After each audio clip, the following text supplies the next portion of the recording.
Hey, Alex Terry here. Thank you for tuning into my podcast. We are here to discuss all about leadership, thinking, and behaviors. We are here to talk about how to transit from control command leadership to more inspiring leadership with high influence and trust. We are going to deep dive into three components of leadership and performance: cognitive, emotional, and behavioral, and talk about how mastering our mind and thinking will actually change our action and results. Our thoughts are powerful, trust me. They determine how you feel, your decisions, and actions. Your thoughts are one of the most powerful tools you will ever have in changing your life and career.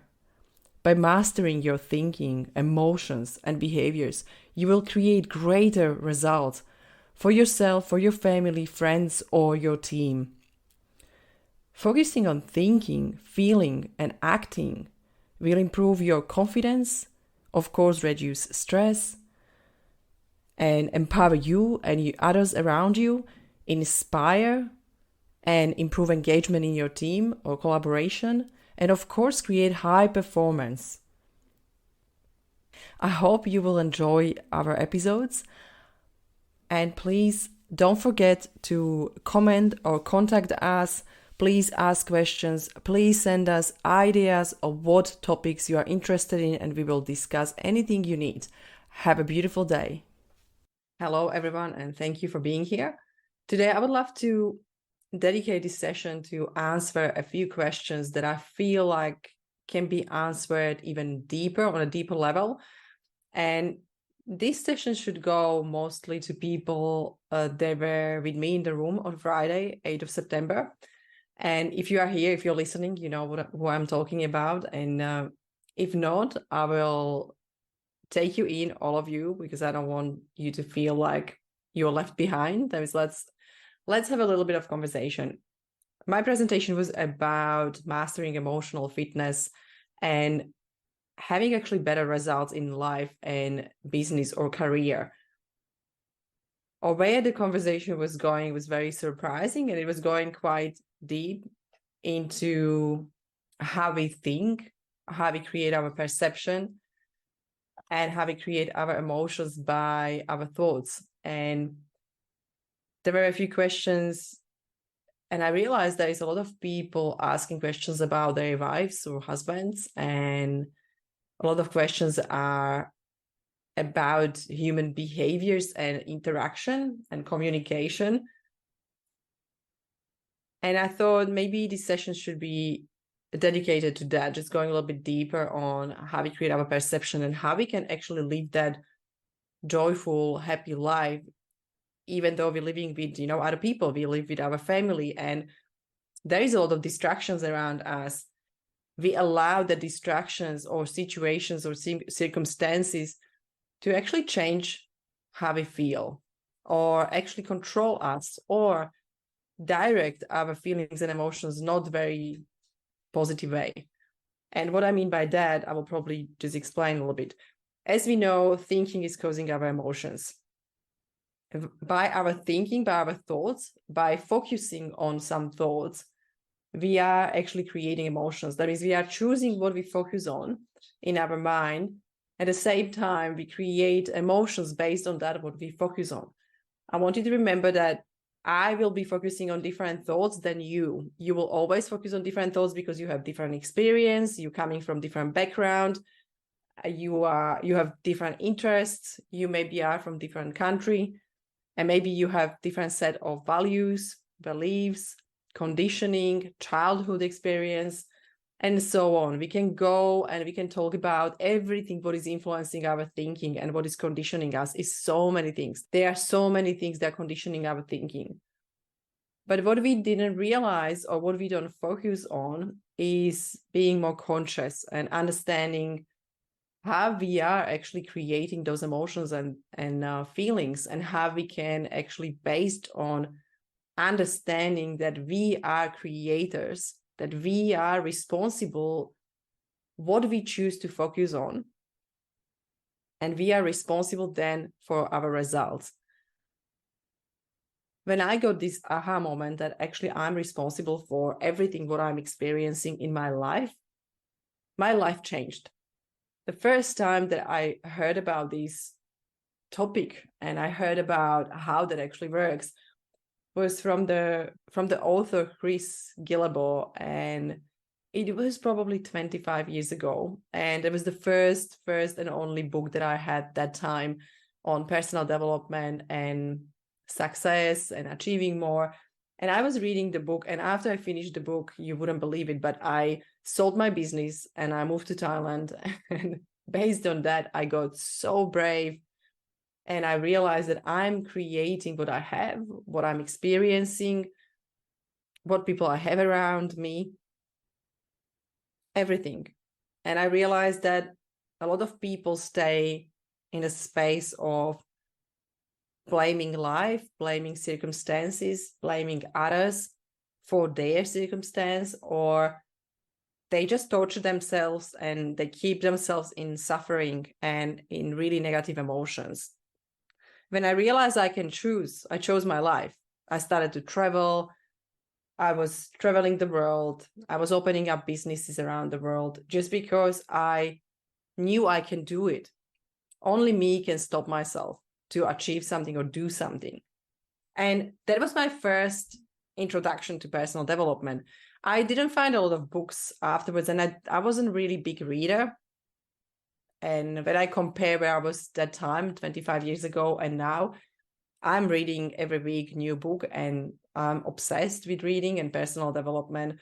It became part of my life because I realized that when I didn't know about those concepts of I can actually choose what I want to feel, I can choose how I feel and what emotions are here, what emotional home I have, I create.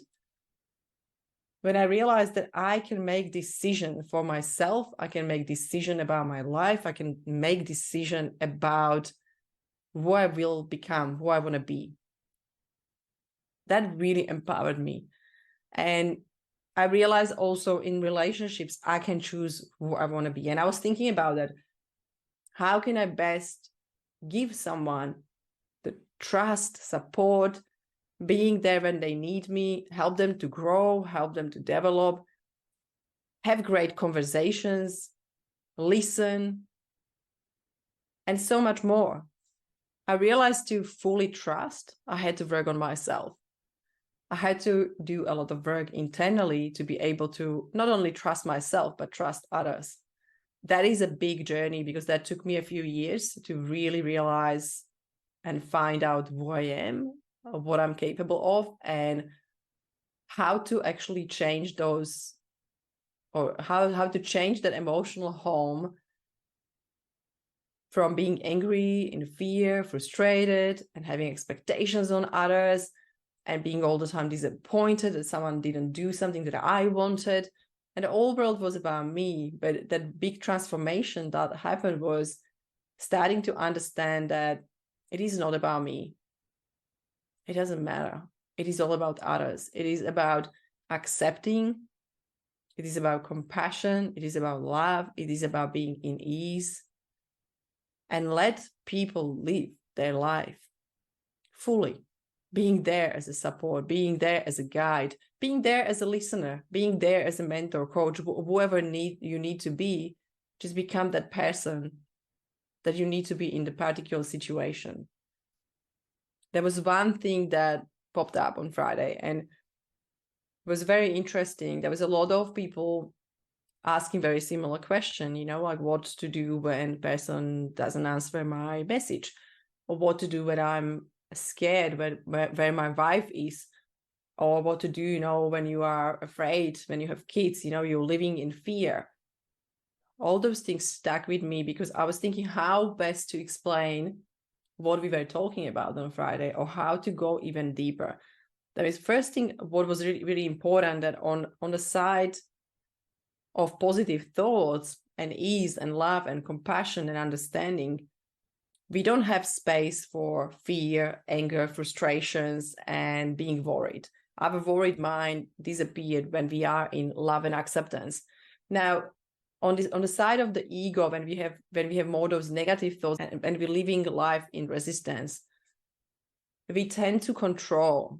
And the worst thing is that we try to control something that we can't control. Is what happened to us is we create so much uncertainty. We create fight and flight mode because we can't control something, and it gets out of our hands, and we get frustrated, angry, or we have worried mind, and we are so worried that some people have anxieties because of that.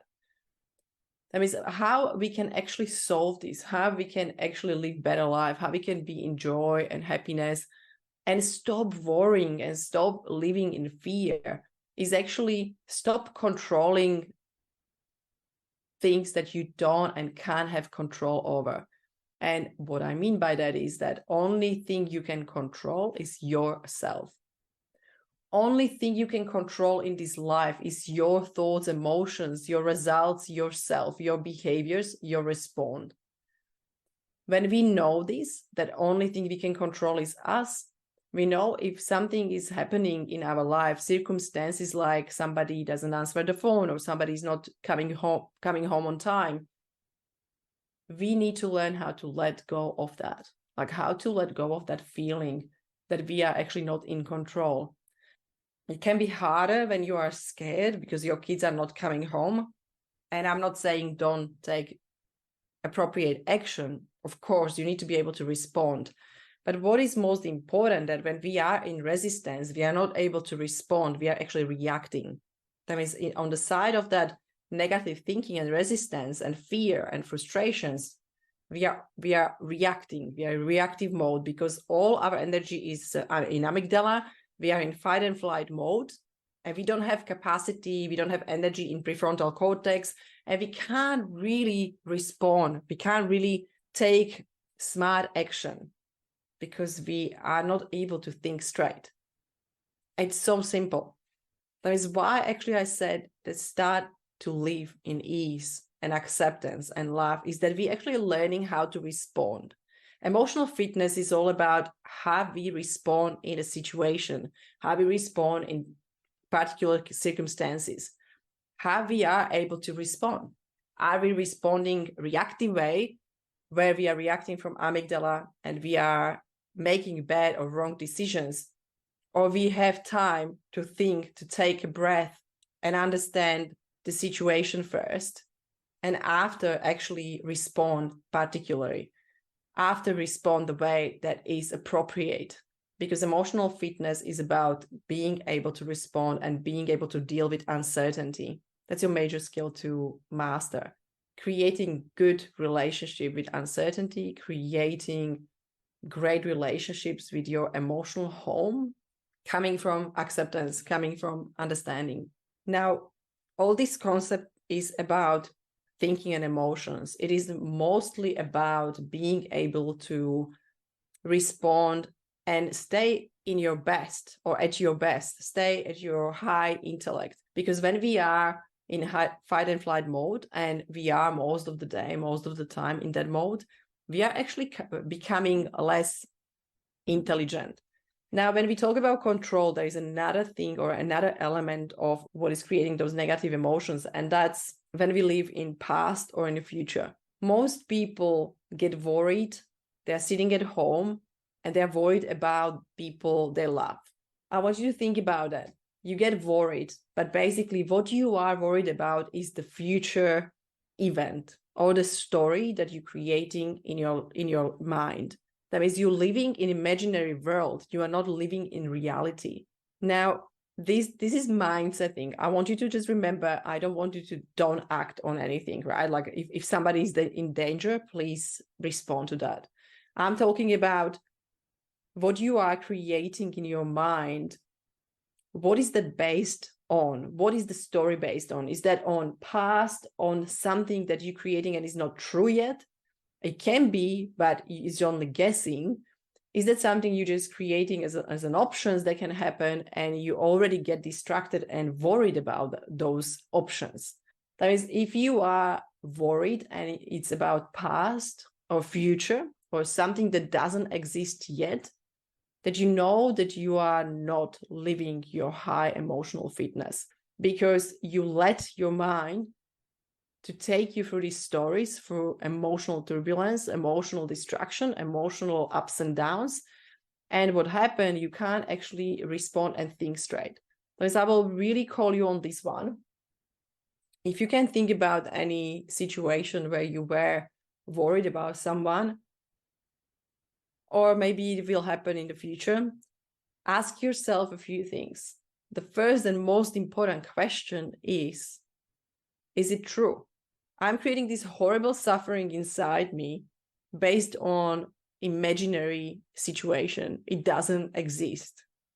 That means you can choose what you are creating. That means ask yourself anytime that you feel ups and downs and roller coaster inside, you feel frustrations, anger, or fear, or whatever it is, think about that. Is that really true?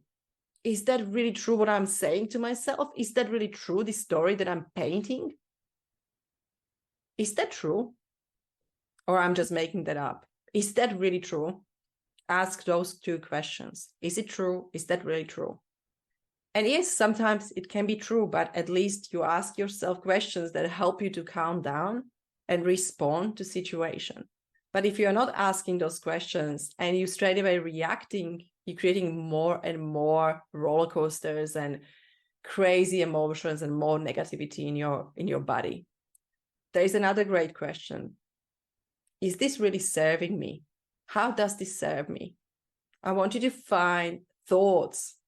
They truly serve you. Thoughts, they create emotional fitness. Thoughts, they create happiness and joy. Thoughts, they are actually keeping you awake, keeping you alive. And thoughts, they're keeping you vital, because our mind is creating vitality. Remember, how you think, that's how you feel, that's what results you're getting and you're creating. That means where your focus goes, your energy goes. So many people focus on past and future, and they totally lost the sight of the present opportunities. Opportunities, they are in front of them right now and the second, because they are not present. Who is going to gain or profit from opportunities are people, they're present, they're conscious. They are not living past or future, in the past or in the future. People, they are living right now, they're listening, they're fully here, and understanding that any kind of emotional distraction is created by our mind. You can master your mind. You can stop being worried, because when you are worried, people around you feel that. If you are worried about your kids all the time, they feel it. They learn the fear. They learn that, and you train them and you condition them to have fear. When you do it now when they are young, they will be 18, 20, and you realize they're scared. They're scared to go to apply for a new job. They're scared to leave their old job. They're scared to go somewhere. They're scared to travel, because you're projecting fear and worries on people around you. Stop doing that and check your mind. Check where is that coming from, because it's not fear or frustrations that they create. It's the fear or frustration that you create by yourself for yourself. You can make decision to live better life. You can make decision how you will see the world. You can change your perception. You can change it. You have the power. You have strength. You can do it, and you can live amazing life. You can feel joy every day. You can feel happiness. You can feel it. You can feel joy every day if you decide that you want to do that. Another question from Friday was that sharing some tools how to stop those worries, how to stop when we are already in that emotional roller coaster and we are up and down, or we are in the negative cycle of thoughts and emotions. There are a few things that you can do. First one is the question I mentioned. Just pause and ask, is that true? Is that really true? That's your first thing. By doing that, you're already bringing a few seconds of conscious life, conscious decision-making into your day-to-day. Just by that, you're already probably better than 90% people on the planet. because we are programmed, conditioned, we are living unconscious life. That means if you can pause anytime you feel any emotions, positive, too positives, maybe too excited all the time, check on yourself.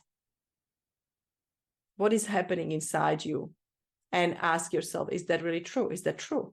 Is that real reason I should be excited or scared or frustrated? Is that true what I'm creating? Second thing I love to do is mindfulness.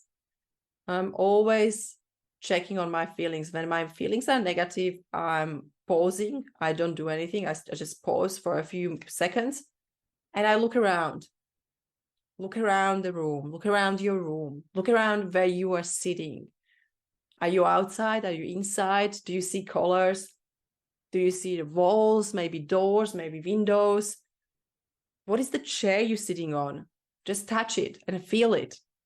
What is the feeling in your body?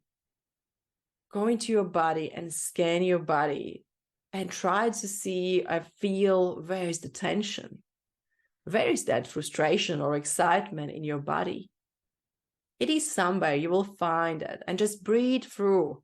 Just take a deep breath and release with exhale. When we use all 5 senses,